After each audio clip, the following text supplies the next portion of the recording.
జనసేన పార్టీలో కోవట్టులున్నారా? పార్టీలో ఉంటూ పక్క పార్టీకి అనుకూలంగా పనిచేస్తున్నారా అంటే అవుననే అంటున్నారు. పార్టీలో ఉంటూ వేరే పార్టీకి ఫేవర్గా పనిచేస్తుంది ఎవరు? ఇంతకీ జనసేనలో కట్టప్పలెవరు? పార్టీలో ఉంటూ వెన్నుపోటు పొడిచేదెవరు? ఆ జిల్లా జనసేన పార్టీలోని అలజడిని పార్టీ అధినేత పవన్ గుర్తించి వారిపై ఎలాంటి చర్యలు తీసుకుంటారు? ఆ వివరాలు ఈ స్టోరీలో చూద్దాం.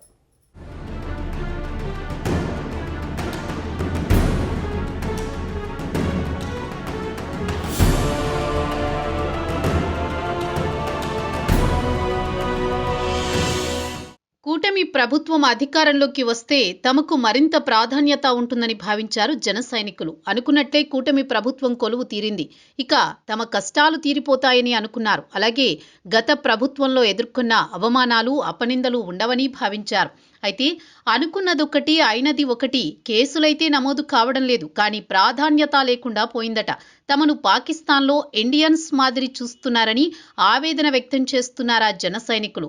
పార్టీ తరపున నియోజకవర్గ ఇన్ఛార్జిగా ఉన్న వ్యక్తులే పాలేర్లుగా మారారని, నీ బాంఛన్ అనే స్థాయికి దిగజారిపోయారని వాపోతున్నారు జనసేన కార్యకర్తలు.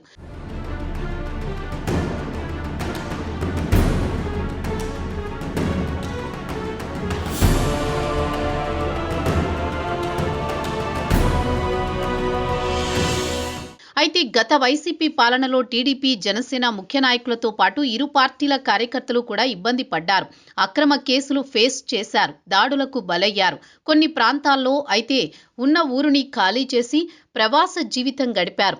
పార్టీ నాయకులకు అయితే కొంత రక్షణ ఉంటుంది. కానీ పార్టీ కార్యకర్త అంటే తన పరిధిలో జరుగుతున్న పార్టీ వ్యతిరేక కార్యక్రమాలను అడ్డుకుంటూ, పార్టీ ఇచ్చిన ఆదేశాలను పాటిస్తూ, సవాళ్లను ఎదుర్కొంటూ గ్రౌండ్ లెవెల్లో పనిచేస్తూ పోవాలి. భద్రత అంతంత మాత్రమే. అధికార పార్టీకి ఎదురొడ్డి వారి అధికార బలానికి బలవుతూ కొన్నిసార్లు దాడులు జరిగినా తట్టుకుని, అక్రమంగా కేసులు బనాయించినా ధైర్యం కోల్పోకుండా పార్టీ జెండా వదలకుండా పోరాటం చేశారు. 2024లో జనసేన, టీడీపీ, బీజేపీ కూటమిగా ఏర్పడ్డాయి. ఎన్నికల్లో కనీవిని ఎరుగని రీతిలో అఖండ విజయాన్ని సాధించింది కూటమి ప్రభుత్వం. ఇక తమ ఇబ్బందులు తీరాయని భావించారు జనసేన కార్యకర్తలు. అయితే సీన్ రివర్స్ అయింది.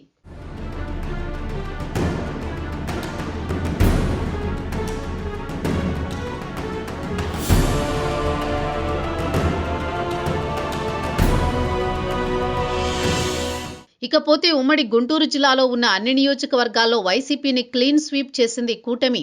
ఒక్క తెనాలి నియోజకవర్గంలో మాత్రమే జనసేన పోటీ చేసింది. అక్కడ నుంచి నాదెండ్ల మనోహర్ విజయం సాధించారు. ఇక జిల్లాలో అన్ని నియోజకవర్గాలలో టీడీపీ పోటీ చేసింది. ప్రతి నియోజకవర్గంలో జనసేన ఇన్ఛార్జీలు ఉన్నారు. వారు టీడీపీ నాయకులు విజయంలో తమ పాత్రను సమర్థవంతంగా పోషించారు. అధికారంలోకి వచ్చిన తర్వాత ప్రాధాన్యత ఉంటుందని ఆశతో ఉన్నారు జనసేన కార్యకర్తలు, క్యాడర్. అయితే దామాషా ప్రకారం నామినేటెడ్ పోస్టులు కేటాయించారు. ఆ కేటాయింపులు కూడా మొదటి నుంచి పార్టీ కోసం కష్టపడిన వారికి కాకుండా కొత్తగా వచ్చిన వారికి ఇవ్వడంతో క్యాడర్ డీలా పడింది. అయినా పార్టీ అధినాయకుడి మీద అభిమానంతో తట్టుకొని నిలబడ్డారు కార్యకర్తలు.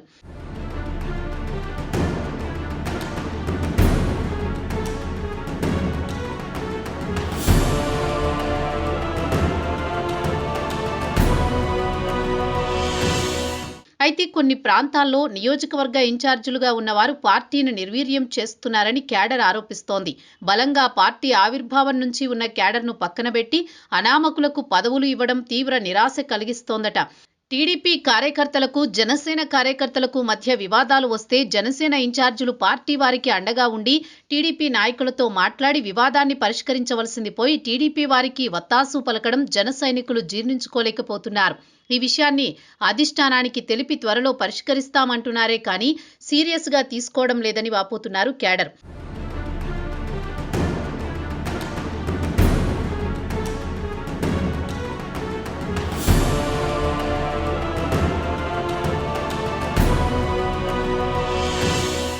జన సైనికులకు అండగా ఉండడాన్ని పక్కన పెట్టి సొంత ప్రయోజనాల కోసం పార్టీని తాకట్టు పెడుతున్నారని ఆరోపణలు వినిపిస్తున్నాయి. వారు ఇచ్చే నజరానాలకు కక్కుర్తి పడి పార్టీ మనుగడ కోసం పడరాని పాట్లు పడ్డ కార్యకర్తలు సహితం పట్టించుకోవడం లేదట. ఏ జన సైనికుణ్ణి కదిలించినా ఆగ్రహంతో ఆవేదనను వ్యక్తం చేస్తున్నారట. కార్యకర్తకు డిప్యూటీ సీఎం పవన్ కళ్యాణ్ పై ఉన్న అభిమానాన్ని అడ్డుపెట్టుకుని కార్యకర్తలను ఎమోషనల్ బ్లాక్మెయిల్ చేస్తూ వీరు మాత్రం బాగా లబ్ధి పొందుతున్నారట. ఇప్పటికైనా పార్టీ అధిష్టానం కార్యకర్తల మనోగతాన్ని అర్థం చేసుకోవాలని కోరుకుంటున్నారు డిప్యూటీ సీఎం పవన్ కళ్యాణ్. మంత్రి నాదెండ్ల మనోహర్ పార్టీ గ్రౌండ్ రియాలిటీపై ప్రత్యేక దృష్టి పెట్టాలని విజ్ఞాపన చేస్తున్నారు జన సైనికులు. పార్టీ బలోపేతం కావాలంటే రాగద్వేషాలకు అతీతంగా ఉండి అందరినీ కలుపుకుపోగల సామర్థ్యం ఉన్నవారికి మాత్రమే ఇన్ఛార్జ్ పోస్టులు కట్టబెట్టాలని కోరుకుంటున్నారు. పార్టీలో ఉంటూ పక్క పార్టీ వారికి జై కొట్టే కట్టప్పలకు పదవులు ఇస్తే ఆత్మహత్య సదృశ్యమే అని అంటున్నారు రాజకీయ విశ్లేషకులు. చూడాలి మరి పార్టీ అధిష్టానం ఈ ఇష్యూని ఎలా డీల్ చేస్తుందో.